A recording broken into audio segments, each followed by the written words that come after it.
Pengenalan. Zakat dari segi bahasa membawa maksud bersih dan suci. Dari segi syarak pula, zakat membawa maksud mengeluarkan sejumlah harta mengikut kadar yang telah ditetapkan. Zakat terdiri daripada dua jenis, iaitu zakat fitrah dan zakat harta. 88 golongan yang layak untuk mendapat zakat. Golongan yang pertama adalah golongan miskin, golongan yang kedua adalah golongan fakir, golongan yang ketiga adalah golongan mu'alaf, golongan yang keempat adalah golongan ar-rikab, golongan yang kelima adalah golongan ibnu sabil, golongan yang keenam adalah golongan al-ghorimin, golongan yang ketujuh adalah golongan fi sabilillah, golongan yang ke-8 adalah golongan amil. Dalam kajian ini terdapat 3 objektif kajian.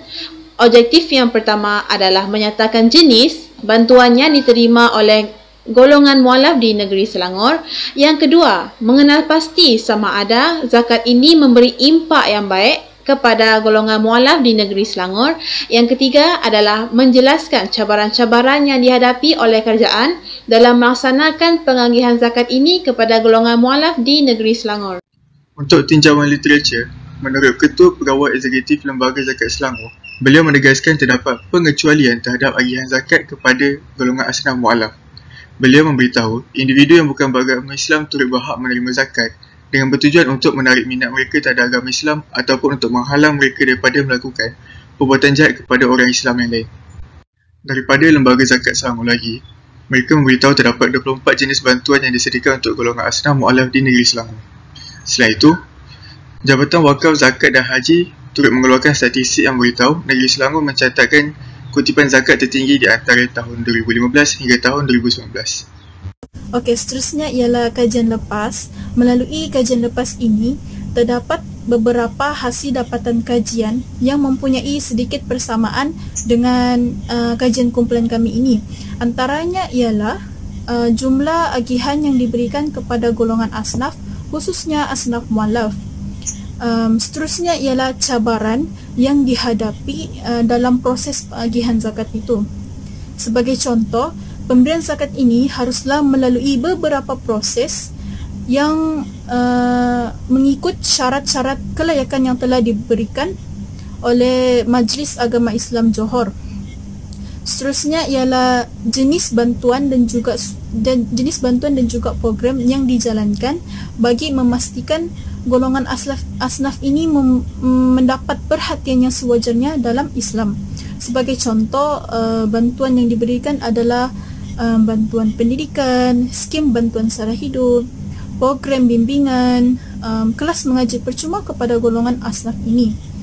Secara keseluruhannya, kajian lepas ini merupakan panduan yang baik dalam proses penghasilan kajian kumpulan kami ini. Metodologi kajian yang para penyelidik gunakan untuk menyelesaikan tugasan ini ialah kaedah kualitatif dan kaedah kuantitatif. Bagi kaedah kualitatif, para penyelidik menggunakan kaedah perpustakaan untuk menjawab setiap objektif. Antara sumber yang digunakan ialah internet, buku, laman sosial, dan akhbar atas talian. Internet digunakan secara menyeluruh bagi menyelesaikan ketiga-tiga objektif, manakala laman sosial digunakan ialah Facebook dan YouTube. Buku pula dijadikan sumber karena buku merupakan sumber yang sangat dipercayai. Akhir sekali, akhbar atas talian seperti berita harian dan sinar harian. Kaedah kuantitatif pula menggunakan soal selidik. Para penyidik menggunakan Google Form untuk mendapatkan maklumat yang telah dihantar kepada beberapa orang responden yang merupakan masyarakat mualaf di negeri Selangor. Seterusnya adalah dapatan bagi objektif 1. Pengkaji telah menyatakan jenis bantuan yang diterima oleh golongan mualaf di negeri Selangor.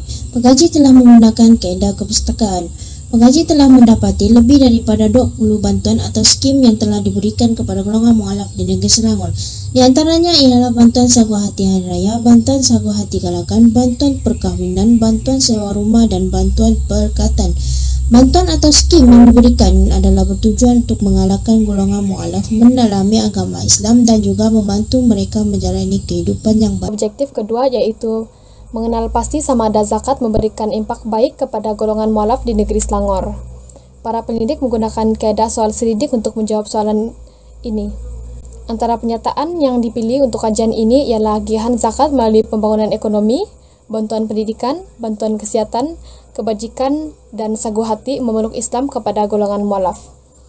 Pernyataan pertama yaitu agihan zakat melalui pembangunan ekonomi menunjukkan peratusan sebanyak 72.73% yang bersetuju kerana bantuan yang telah diberikan oleh Lembaga Zakat Selangor ialah bantuan makanan secara bulanan dan program ekonomi bagi meningkatkan potensi golongan mualaf dalam sektor keusahawanan. Seterusnya, agihan zakat melalui bantuan pendidikan ialah sebanyak 63.64% yang bersetuju. Hal ini kerana LZS telah memberikan bantuan kepada pelajar dari segi kewangan di bawah program pembangunan pendidikan.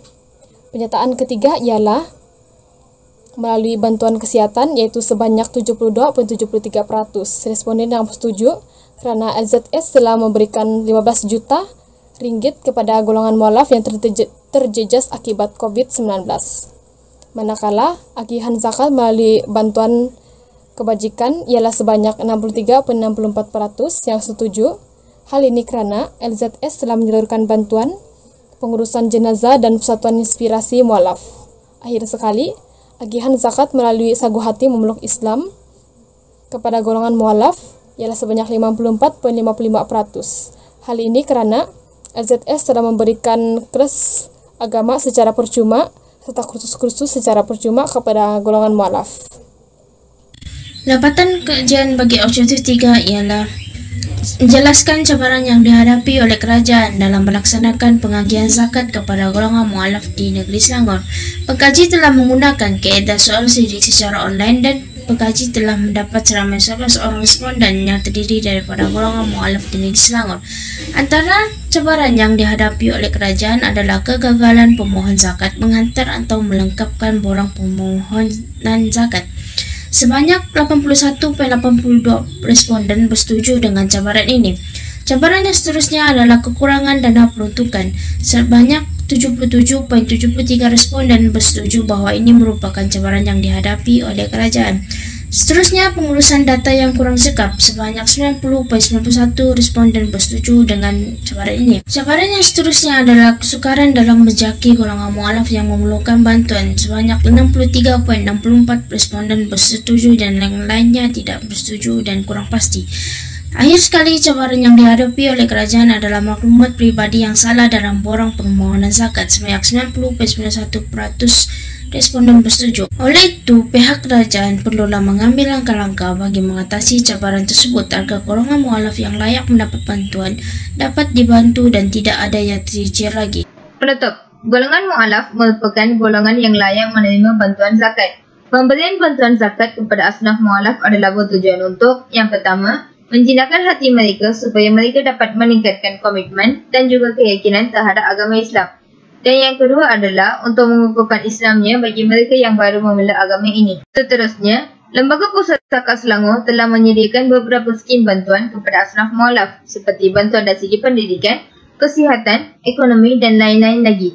Walaupun bantuan seperti ini disediakan oleh pusat zakat tersebut, namun terdapat beberapa cabaran yang mereka hadapi dalam pembagian zakat kepada asnaf tersebut. Misalnya, cabaran dari segi kekurangan dana peruntukan, pengurusan dana yang kurang cekap, serta kegagalan pemohon dalam menghantar maupun melengkapkan borang zakat berkenaan. Justru, penilaian dan pemantauan hendaklah dilakukan bagi mengetahui tahap keberkatanan agian zakat tersebut. Selain itu, institusi zakat juga perlu diperkasakan bagi mengagikan zakat dengan lebih berkesan. Sekian, terima kasih.